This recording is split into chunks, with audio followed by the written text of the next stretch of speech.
All right, back to last night's action. Thunder Rockets Game 2.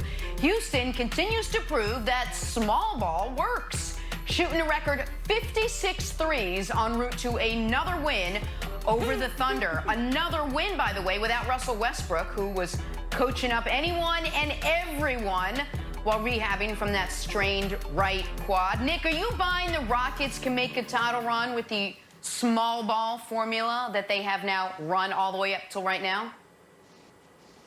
Oh, yes. I bought it all year. Before the season, I said Rockets-Lakers in the conference finals, and the winner of that's going to win the title. The bracket fell in a way. We're going to get Rockets-Lakers in the conference semifinals, and the winner of that series is going to win the title. That's how I felt all year, and nothing has dissuaded me from that. The only thing that would have been a serious injury. Luckily, it looks like Russ's injury is a less than serious injury, and now he's got extra time to rest.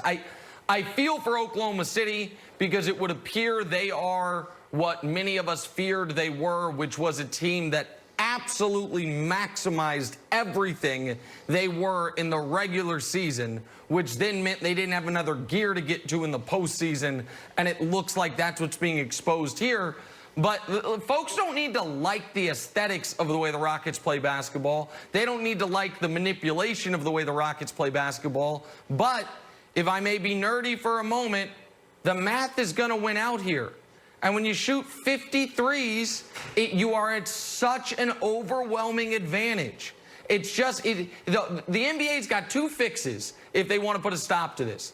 Change it from 3s and 2s to 4s and 3s, so it's only a 33% premium, which they'll never do, or make the arc an actual arc so it runs totally to the out-of-bounds line and there are no more corner threes. Those are your options. Otherwise, this is not only here to stay, it's going to spread like a disease throughout the league. In the meantime, Antoine, the Rockets are the only team doing it. They've got a player built to do it better than maybe any player ever in James Harden, and they absolutely are on the very, very short list of teams that can win a title this year, seeing what they're doing without Russ, and last night what they did, or yesterday afternoon, with Harden playing poorly, Antoine. I would like to start. I don't believe Houston, obviously, I don't believe they can win a title with their style of play. They've been terrific the first two games. I do not want to take anything away from those guys. Their style of play has played out. Their role players have been exceptional. If I'm OKC and Jeff Green and Daniel House Jr. have beat me the first two nights, I got to feel pretty good. James Harden had a subpar night last night.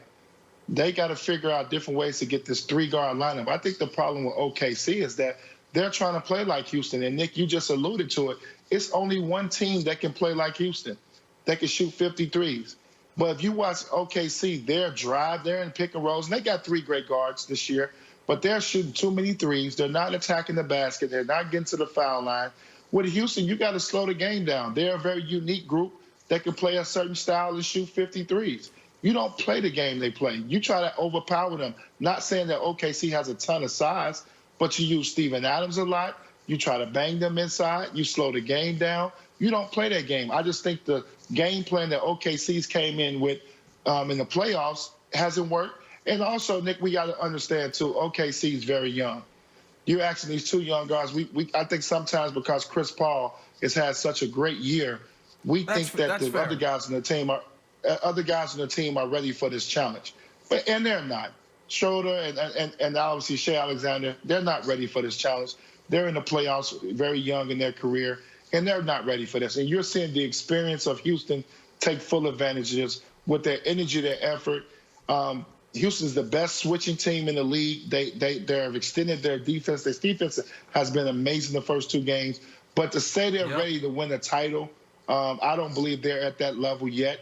They've been very exceptional the first two games shooting the three. When they make 20 and then 19 threes, of course they're hard to beat. But I'm gonna take my chances. If we thinking ahead, if they do get to play the Lakers, I'm gonna take my chance with them trying to shoot 53s against the Lakers. We'll see how far that gets you, but we'll talk about that when we get to that.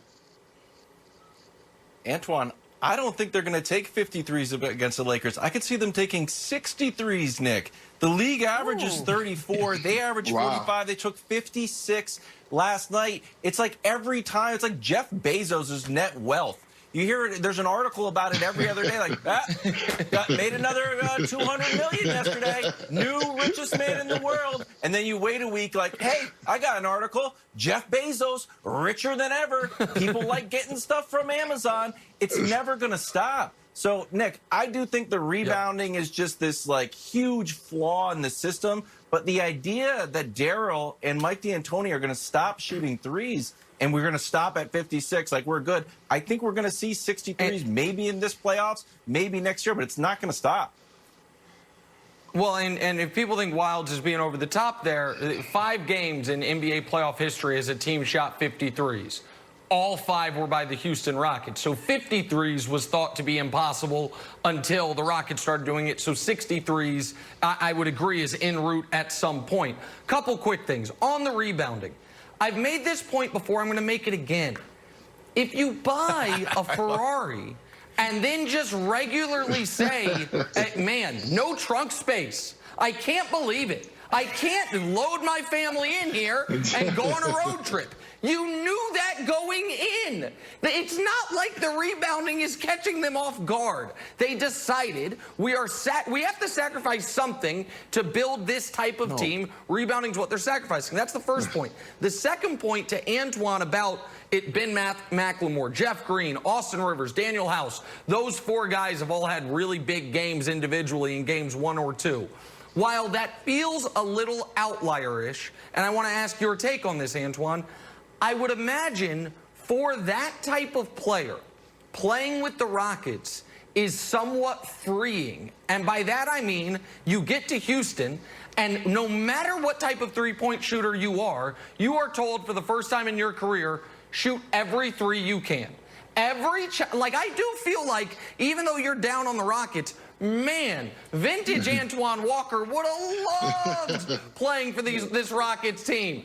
And so I do feel like if you're Jeff Green and you've been playing in the league and coaches get annoyed when you shoot threes, and now you're finally on a team where Austin Rivers, where the coach is like, shoot as many threes as you can, you might get the best version of that player. Like, is that legitimate in your eyes, Antoine?